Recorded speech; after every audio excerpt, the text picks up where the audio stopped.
Okay, we're live. All right, good morning. I'd like to call the governance committee meeting to order. As the secretary, I'll take a roll call.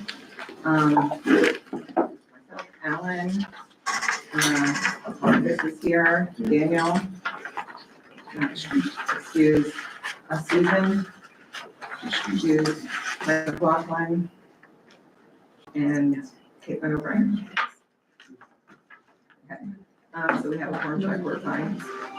Correct. We wanted to approve the March 20th, 2025 meeting minutes. This included the election of board members, and we were given an ABO reporting update by John Hartzell of Nolan, Heller, and Kaufman. Are there any questions, suggestions, or corrections? Hearing none, is there a motion to approve the March 20th minutes? Second? Second. All in favor, say aye. Aye.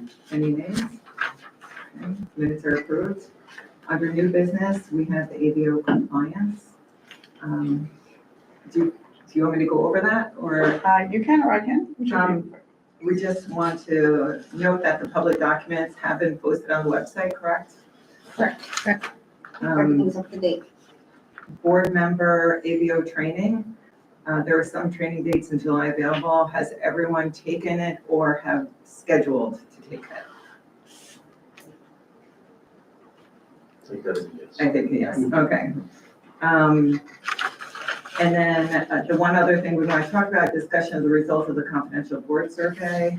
I will note that participation was a bit disappointing. I would ask the board members in the future take time to participate in these surveys. The survey found that the board members overall are aware of their duties, responsibilities, and statutory obligations to the board. Some would like maybe performance goals, but I think we've been talking about it, and some of the changes that people recommended, I've already seen to be implemented. Any discussions? Can I have, I don't have to prove that, right? I can just adjourn? Okay. Can I have a motion to adjourn? Is there a second? Hearing no objection, I declare the meeting adjourned. Keep going. Just keep going. I'm sorry. With wait or no? No, keep going. No, last time with the wait. Yeah, right, that's all right. Welcome, everybody. I'd like to call the official board of directors meeting to order. For roll call, I know the roll call has the 18th date, not the 25th, so I'll just take a roll call right now. So I'm here, Diana's here, Alan's here, Marcus is here. So we have the two excuses, right? Daniel and Susan? Yes. Okay, so do we have a quorum? Yes. Okay, excellent. Hope everybody had a chance to review the meeting minutes, which were for our meeting on the 20th of March. Okay. Before I forget, welcome to Joanne Cunningham. Joanne? Hi, thanks. Thanks for having me. And Caitlin? Okay, is there a motion to approve the minutes as of March 20th? Okay, second? Second. Any discussion on the minutes?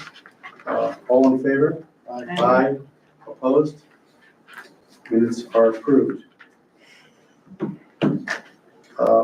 we have to go through the committee reports for governance? So we just did that? You just say, Okay. Support that. accept. I think we accept the minutes of the current committee. We have to have a motion for that, don't we? Yeah. And I have a motion Okay. to, Diane has a motion to accept the minutes of the governance report. Is there a second? Second. Alan, thank you. All in favor? Aye. Opposed? Thank you. That brings us to the CFO report. Good morning, everyone. In your packets are the May year-to-date financials. We will start with the statement of net position. Cash is at roughly $9 million. We have 7.3 million of that invested in treasury that have varying dates that will be coming up for renewal. We have 11.2 million in loans receivable. All loans are paid to date. and accrued investment income of $30,000. Moving down to liabilities, we have $265,000 due to the Alliance, which is the reimbursable expenses through May, and I will be presenting the Q1 voucher today. Any questions on that? Okay. I'll move on to budget versus actuals through May. Year-to-date operating revenues are $168,000 versus budgeted amount of $145,000. And total operating expenses are $265,000 versus a budget of $296,000. So the change in that position is a loss of $97,000 compared to a budgeted loss of $150,000. Any questions? Okay. Yep. With that, we are, do you have a report at all? No. Okay, I have the voucher. okay, oh, yeah. the Yep, I have voucher, to sorry, present the sorry. voucher. Yep. So the Q1 voucher of reimbursable expenses to the Alliance, we have two of them. The first one is $153,000. This includes salaries and fringe benefits of $86,000, professional fees of roughly $50,000, and other business expenses of $18,000.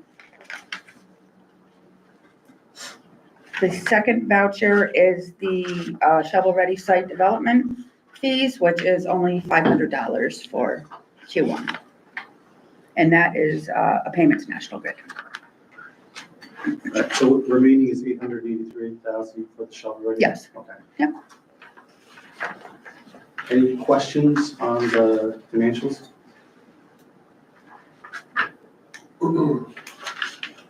Amanda, we don't have to prove those, right? They're just, I believe you have to approve the voucher. Vouchers, vouchers. Yep. Not the financials, but the voucher. Okay, is there a motion to approve the quarter one voucher? Alan, second. Marcus? Any discussion? All in favor? Aye. Opposed? Right, vouchers approved. Alan, before, if I could just interject for a moment, before we proceed to the applications, we should first make a motion to enter into executive session to discuss the financial credit employment situation of the applicants. Okay, Could I just amend that first, because we've been getting a lot of questions on transparency. I'd rather you discuss the application generically, and then then go into executive session and discuss any proprietary financial information that may be in there. but we won't be able to vote on that application until we come out. That's correct. You cannot vote. So are we able to split that application from the other ones? If there's generic information, to Kevin's point, we could certainly talk about that. Well, if you'd like, I can start with the resolution. That would give us the background, and then we can go into executive session to discuss their financials as a means of approving. Is that correct? We can do that. The challenge might be if, for whatever reason, there was a determination not to proceed on the applications, it might reflect upon the person's credit worthiness, the applicant's credit worthiness. But perhaps we could talk generally about the nature of the businesses of the applicants. Okay. But we just couldn't vote on that one Well, particular. we're not going to vote, then you'd go into executive session to discuss the financial and credit. And come back out employment. and then vote. Exactly. Do not vote in session, come Yes. back out and then vote. So should we just have then generic discussion? Presentation. Okay, go ahead. Sure. The first one is Spitzy's Motorcycle Center.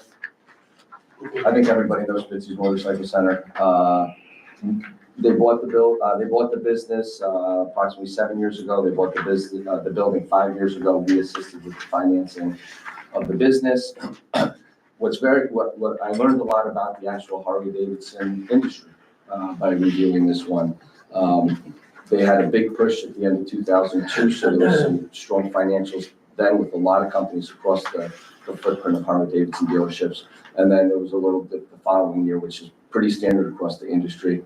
It was because of some incentives and some model changes that Harley-Davidson went through 2 years into COVID. So doing very well. What we're looking to do is potentially renew for another 5-year term based on a 15-year amortization.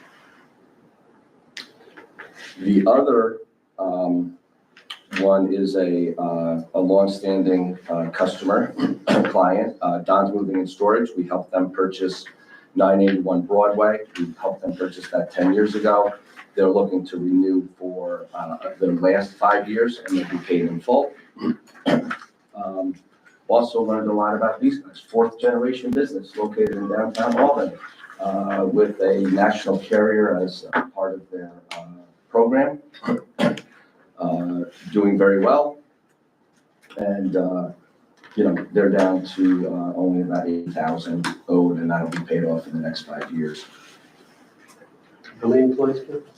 I think 18, 16 full-time, 6 part-time.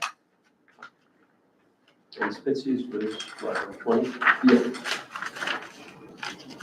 Yeah, because we do have to discuss these things, because this is the reason we do these loans, is to create jobs and not just to give money away. Right. So we've got to be focused on that.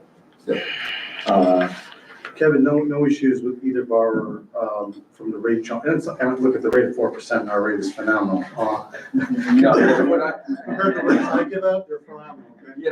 Alan, believe it or not, even with our extraordinarily, punitive rates that we charge, we have not gotten any complaints on the 4%. Okay. We actually get thanked profusely, and the board should know that. So, I mean, 2.44 is unbelievable, and then going to 4. So it's really, what we do is, it's amazing what we do for our.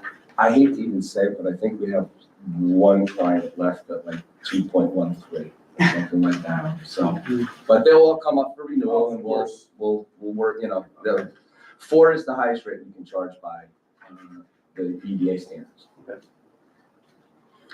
So Now, perhaps, I would like to make a motion to move into executive session to discuss the financial, credit, and/or employment history. Of an applicant, okay. Correct. Is there a motion to enter executive session? Mark? Second. All in favor? Aye. Aye, opposed? We're in executive session. Just 1 second.